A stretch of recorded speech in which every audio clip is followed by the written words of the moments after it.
Hatsing! Sir, naligo ako Isa lang naman dahil pag lumalabas yung pag-atsing ko ngayon, yung allergy ko Saka ba allergic, sir? Sa aso! Wala namang aso dito. Hatsing! Di mo ikaw ata yun Hindi ka ata naligo Sir, naligo ako. Di mo paglalabas ka ng bahay, maliligo ka. Nakakahiya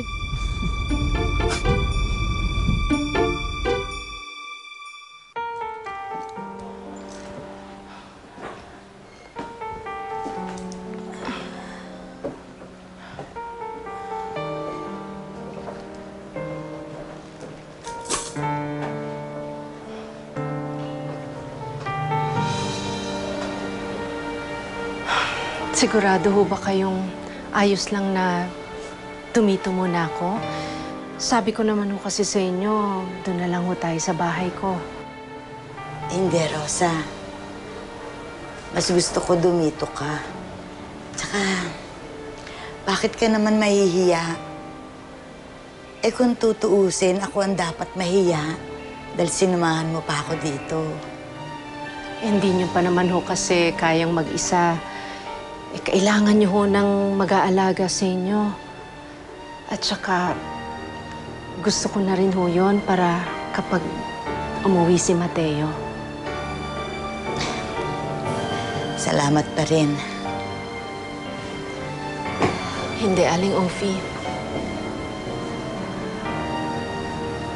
Ako ho ang dapat magpasalamat sa inyo. Hindi lang sa pagpayag niyo na dumito na muna ako. Pero sa lahat ng pagmamahal at pag-aalagang binigay niyo ho sa anak ko, hindi ko mababayaran yun. Tatanungin ko kung malaking utang na loob. Huwag rin ho kayong mag-alala. Hindi ko naman ho babawiin sa inyo si Mateo. Kayong nagpalaki sa kanya, kayo ho ang may karapatan sa kanya. Gusto ko lang ho siyang makilala. Gusto ko lang ho na kilalanin niya rin ako bilang ina. Huwag kang mag-alala. Mabait na bata si Mateo. Oras na naipaliwanag natin sa kanya ang lahat. Alam ko, maintindihan ka niya. At maunawaan din yan lahat. Huwag kang mag-alala. Tutulungan kita. Salamat ho.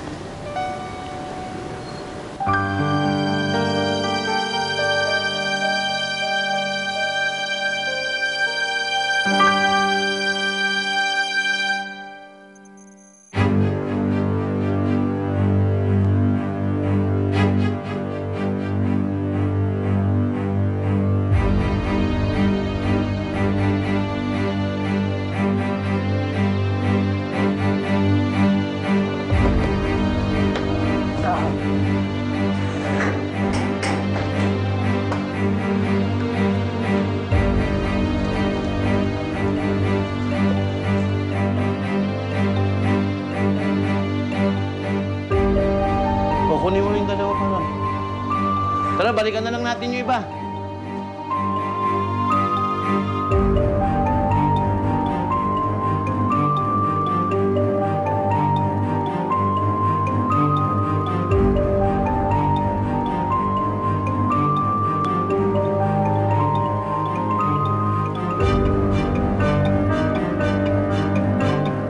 Sumuko ka na, Mateo. Wala akong pag-asa makatakas dito. Hindi ako susuko.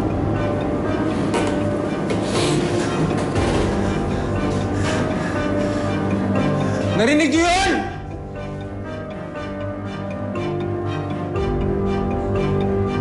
Hindi ako susuko! Hindi ako susuko kahit kailan! Hindi ako susuko!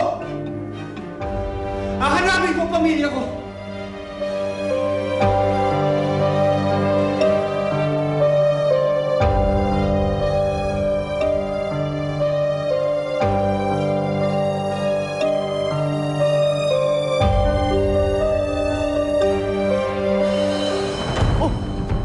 aso dito!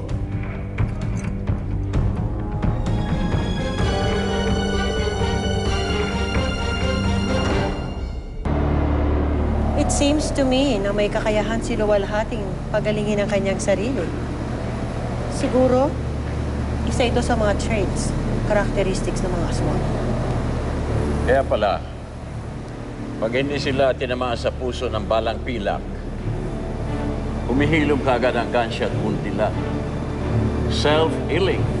Tama yun. Palagay ko may kinalaman yan sa posisyon ng dugo. What do you mean, Doktora? Kakaibang dugo ni Luwalhati. Hindi katulad ng mga dugo ng tao. Hindi rin katulad ng dugo ng mga hayop. We are still in the process of trying to figure out kung ano talaga ang nasa dugo nila. Kapag na-single out na natin yun, malalaman na natin kung anong pwede nating ilaban dito. Well, kailangan malaman natin kung ano ang nasa dugo ng batang yan. Let's go.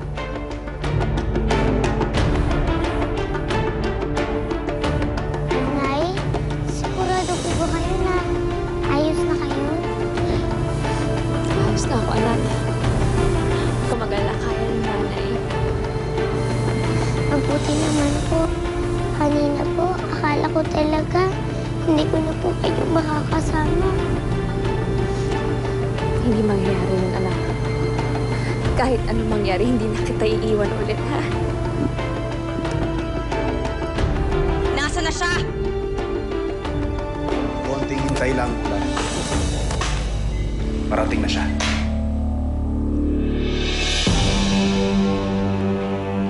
Mga Panginoon ko. Babaeng tikbalan. Hindi lang siya tikbalang, Sento.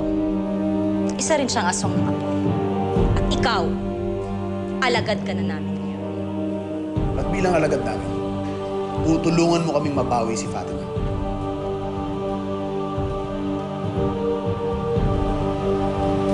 Ipag-utos niyo lang at susundin ko. Bulan, ibinibigay ko sa iyo ang karangalan na pangalanan siya. Ornias.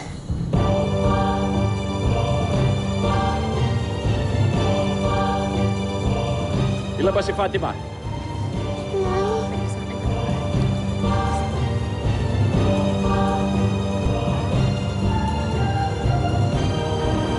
Gagawin ko. Hindi mo sa akin makuha si Fatima! Ano ba?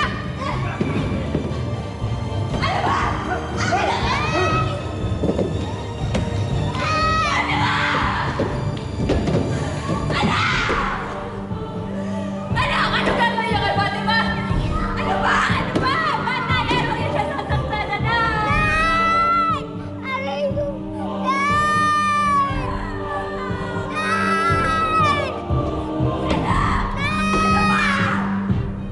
Magandang doon para malaman natin kung ano ang mayroon sa dugo niya.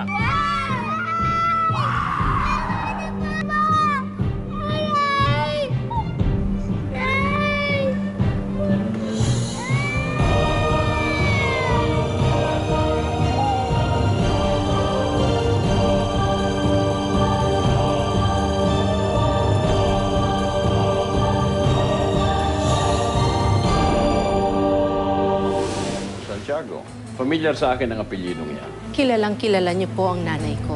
Si Evelyn Santiago po. Anak niya ho sa inyo. Ang dugo ng bata! Paano kinakain niya yung dugo ng nanay niyang aswang? Mukhang nakakita na tayo ng paraan panlaban sa mga aswang. Gusto ko malaman kung totoo ang sinasabi ng babae niya. Dahil kung totoong anak niya si Mateo, napakalaking kasalanan na nagawa ko sa akin. Sasabihin mo ba sa amin kung nasan si Fatima? Wala akong pakialam kung mababa na ang blood pressure niyang batang yan. Basta kumuha kayo ng maraming dugo niyan! Kung hindi ka rin lang magsasabi, mamatay ka na!